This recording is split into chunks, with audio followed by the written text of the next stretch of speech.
Hey everybody, it's Master Gallengeist here, bringing you my review for the movie Spider-Man Across the Spider-Verse on Netflix. And I thought that this was okay. I enjoyed the first Spider-Verse movie more than this one, because this one falls in the trap of going most sequels of bigger, better, and just stuffing all kinds of things into it without actually accomplishing what it kind of sets out to. Now, that might also be in the effect that this is chopped up into two parts, but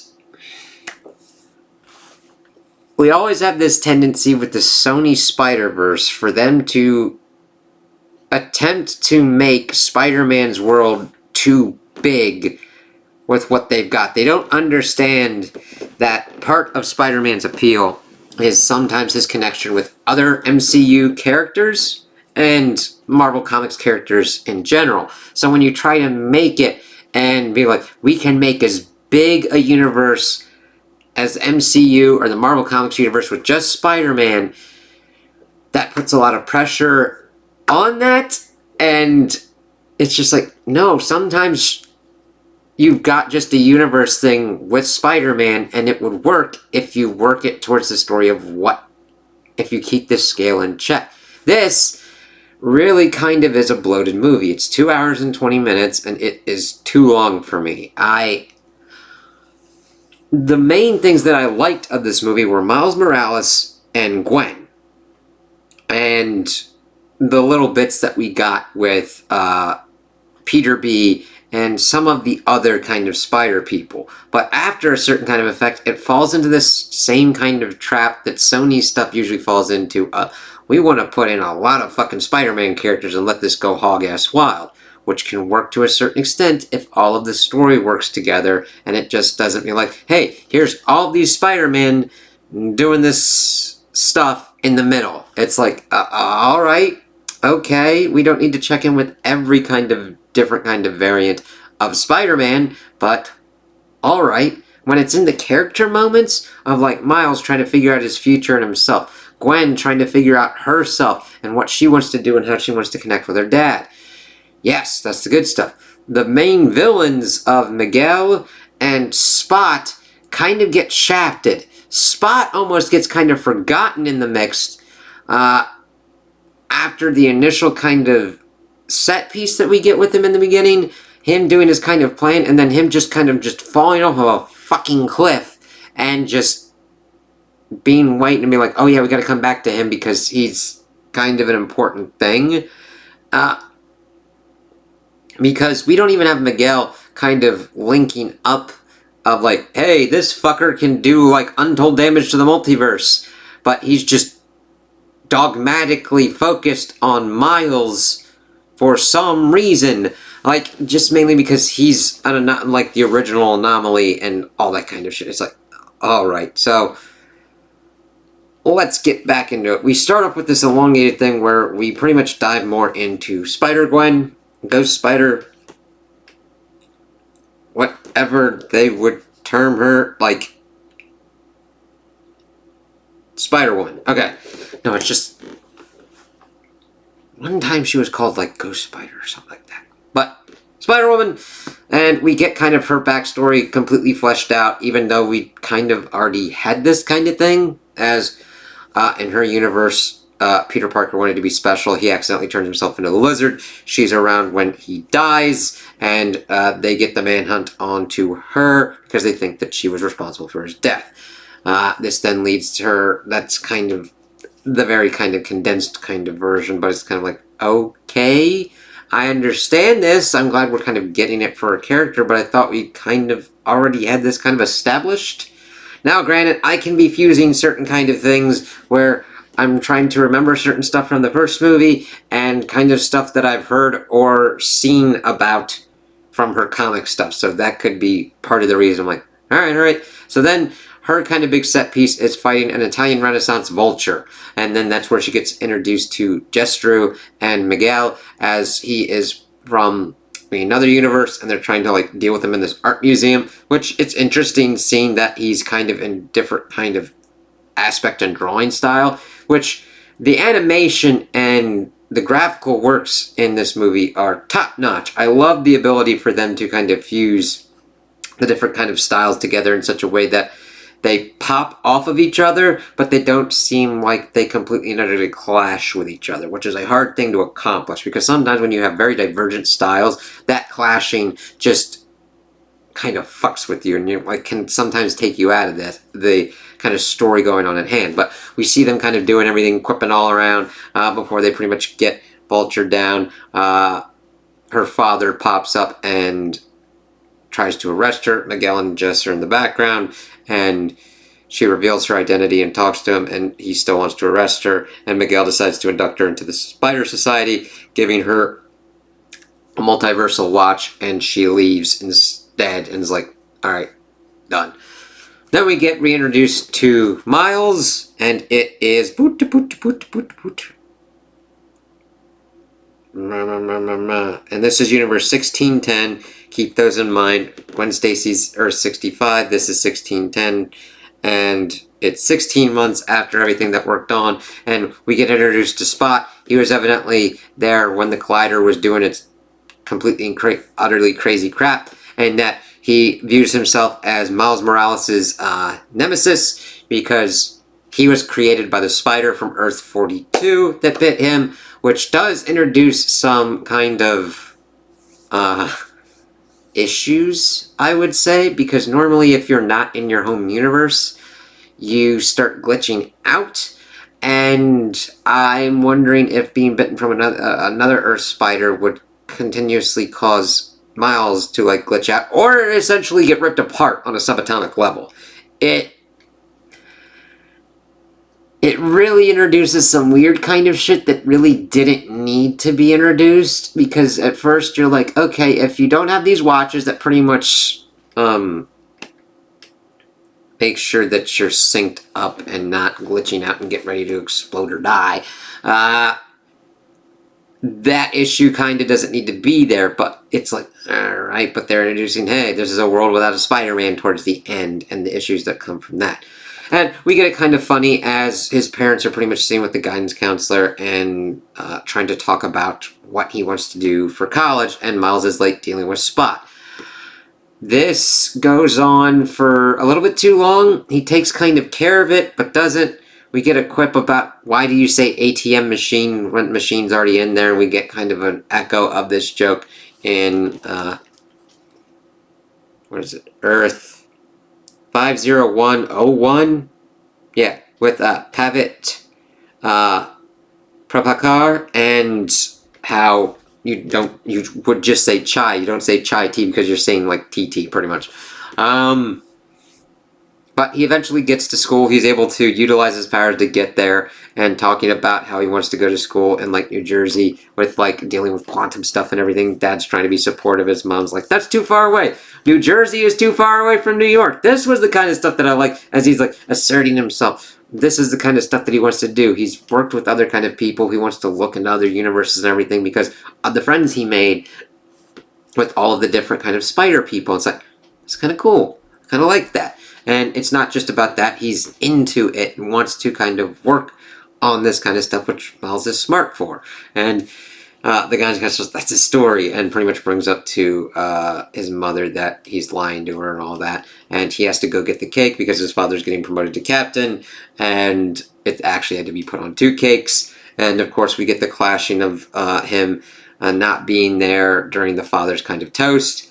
And I'm like, it's New York trying to get a cake and getting that cake safely back to your place. Granted, Spider-Man not even being a factor in that. It's like, do you know what shit and shenanigans happen that to like get to kind of places? It's like, oh god. So he also pretty much got into a place where he had also, before this, he also had to deal with Spot, and Spot pretty much accidentally kicked his own ass and then fell into his own hole and essentially discovers his multiversal powers and pretty much decides to go around absorbing energy from the colliders to become more of a multiversal god threat thing, and to show Spider-Man that he is the true nemesis and to take everything from him like everything was taken from him. His job, his looks, everything like that. It's like, dude, you can do so much and you're just being a dick. Well, we see that Miles has his kind of out with the parents, and the thing is, it's weird. I understand the parents' point of view, but I also understand Miles trying to assert himself as an actual individual.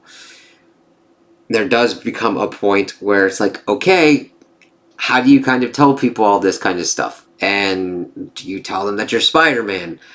Do you tell them that you have this great power and responsibility and you have to handle these kind of things because other people don't? And because you can help people, you should help people with what you can do.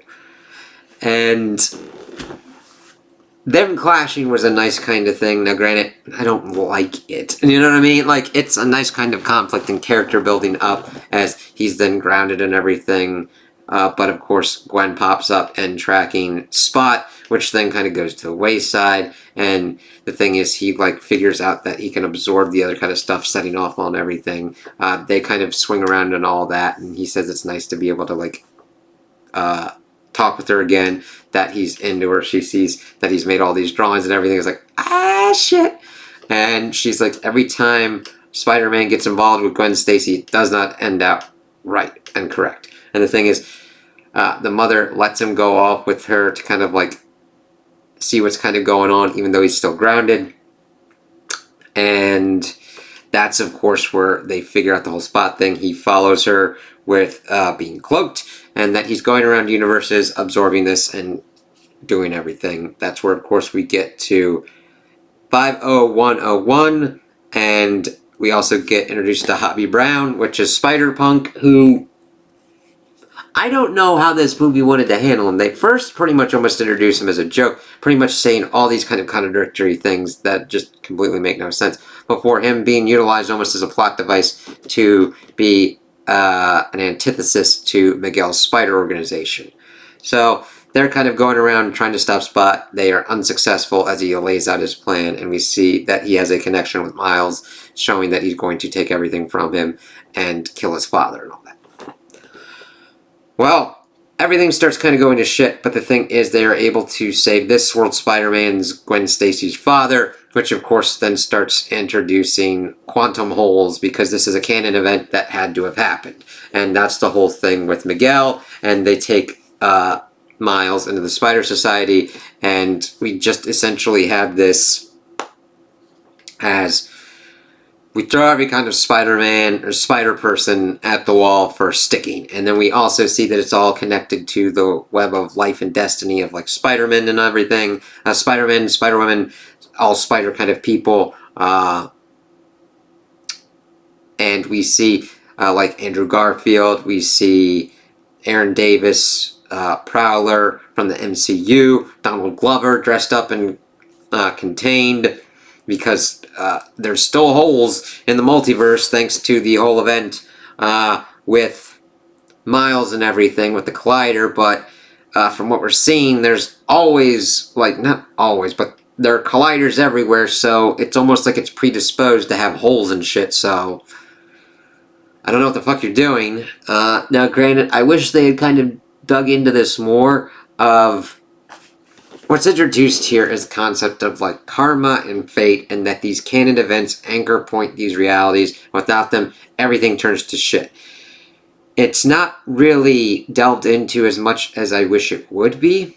It's more done because the plot demands that we need some kind of stake with these canon events, and if they don't happen, the universe almost completely and utterly unravels. However, we don't really have that happen with Gwen Stacy's, which Gwen's, with Spider-Woman's, for some odd-ass reason, it's like, okay, since this happened, why the fuck isn't everything going to fucking shit here?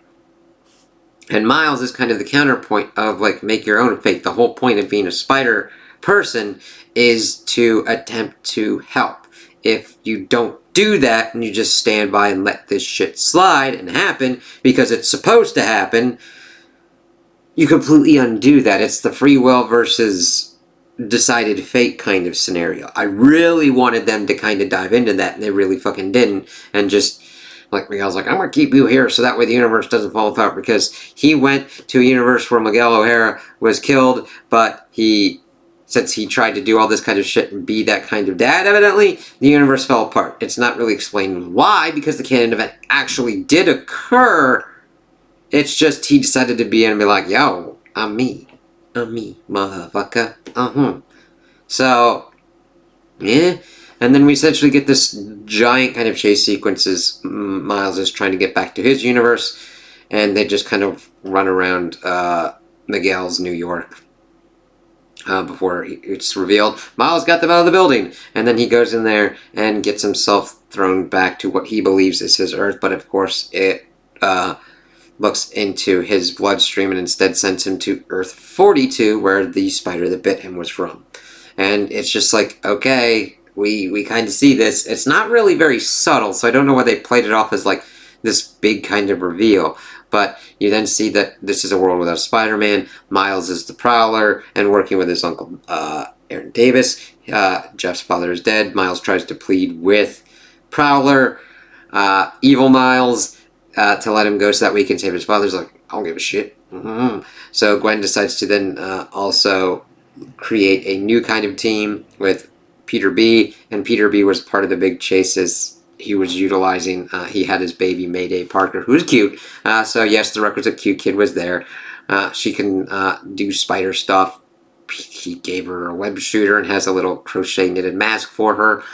And that he decided to be a father because he wanted to have a kid turn out as great as Miles, even though they have all not seen Miles because he is the original anomaly because of the Earth 42 spider biting him. He wasn't supposed to exist.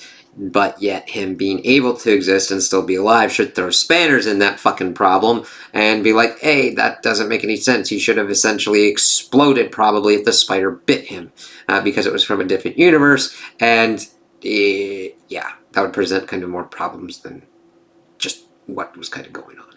But this chase sequence took up so much time. It's like, fuck. And I don't know why Miguel's like, I need to make sure that these canon events happen when we have a multiversal threat with Spot becoming inverted and just being like, I'm going to be doing evil things. It's like, this is interesting because Spot really is more utilized as a joke, and actually making him into this kind of credible threat was cool, and I wish it was more the focus of the movie. So we see that Spider-Woman is able to create her own team to try and go after Miles. Miguel and Jess Drew are staking out 1610, not thinking that the device took him to another Earth, even though the fucking device would have been able to say, we threw him into Earth 42. And the thing is, Miguel is so pissed off he just threw Gwen out of the society, but Javi had made her own kind of multiversal device because the plot demanded it, and she assembles her team. She reconciles with her father, who has quit being a captain, even though that should theoretically have destroyed her Earth and created even more kind of multiversal instability. It gets just nutty because with the multiverse, you need rules of how these things work and how they kind of stack with each other. If you just do it with the sake and not think about the repercussions of what goes on, it's like you get to these points and it's not really a big kind of nitpick. These are canon events that are supposedly supposed to prop up this web of life and destiny for these spider people.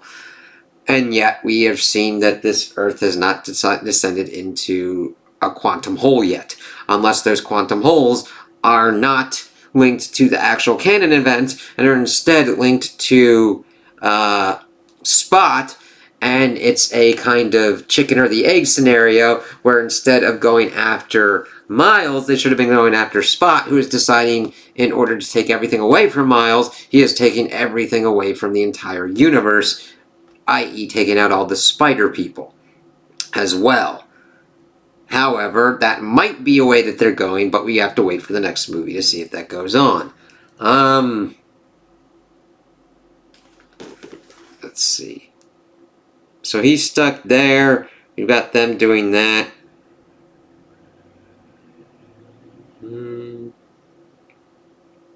Yeah, so that's where it ends.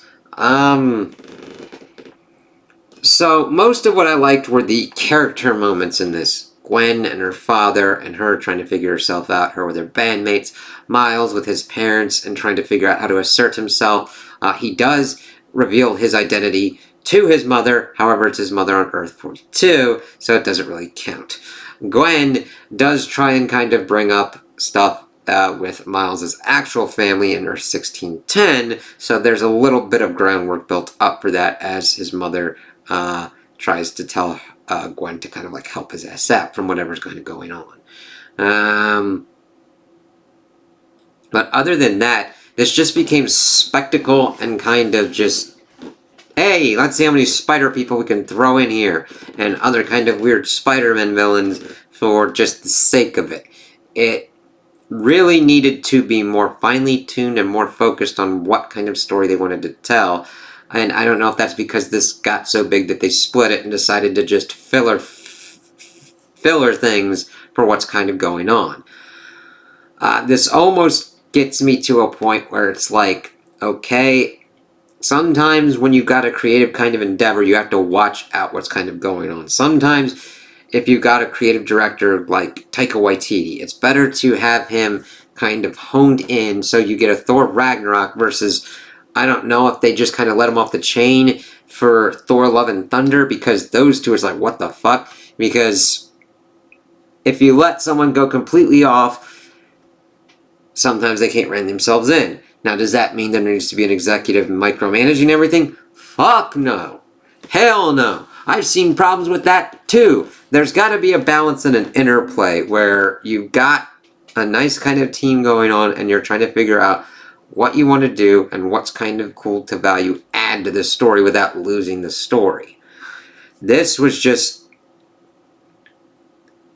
I don't think they had a clear-cut idea of what they kind of wanted to do with this film, and it definitely feels like if they had honed the idea more, we would have gotten a better kind of sequel, because there's everything there. If we could have like got Gwen's stuff, Miles' stuff, and then Spot, and kind of working that together into a nice kind of cohesive whole, rather than like, here's every kind of spider person you ever could fucking see. It's like, alright, cool. I don't know. Like, I liked the ideas presented in here. I did not like the execution that much. And I prefer actually the first film to this one. But if you liked it, that's cool. There's a lot of good stuff to like in here. The art direction, the sound design, the character work when it's in there. It's just, it did not work for me on an execution level, and I was just like, alright, that's a thing. It didn't feel like my time was completely wasted, but it was just a dragging, like, can we kind of get through this, please? So we'll kind of have to see what goes on with the sequel. Hopefully it gets tighter reined and we don't just have everything just kind of thrown more into it. I don't know. Sony has a preoccupation of just like throwing everything that they can into certain kind of things with Spider-Man, because they're like, we got Spider-Man. So, those are my opinions on the movie. Tell me what you guys think in the comments below. If you liked it, if you didn't like it, if you agree with me, if you disagree with me. Also like and subscribe, and I hope you have a good day.